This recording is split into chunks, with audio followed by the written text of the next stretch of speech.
صدیر یا صدیر نامی مشہور و معروف روایت ہے عزیزو. چھٹے امام جعفر صادق علیہ السلام فرمایا اپنے صحابی سے، ہر روز ہمارے جد کی زیارت کرتے ہو؟ کہا مولا نہیں. سن سکو گے امام علی مقام کی زبان اقدس پر کیا جمل آتا ہے؟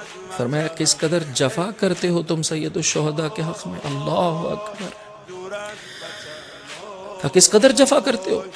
سوال کیا ہر ہفتے زیارت کرتے ہو؟ کہا نہیں.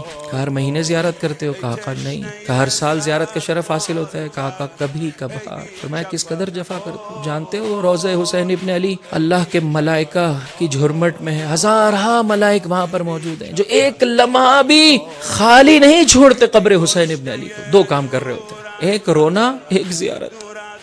یبکون یزورون. کہا تمہاری ذمہ داری بنتی ہے ہر روز ایک مرتبہ اور جمعے کے دن 5 مرتبہ سید الشہداء کی زیارت پہ جاؤ. کہا آقا میں چند فرسخوں کے فاصلے پر رہتا ہوں. محسوس ہوتا ہے کوفے کا رہنے والا ہے.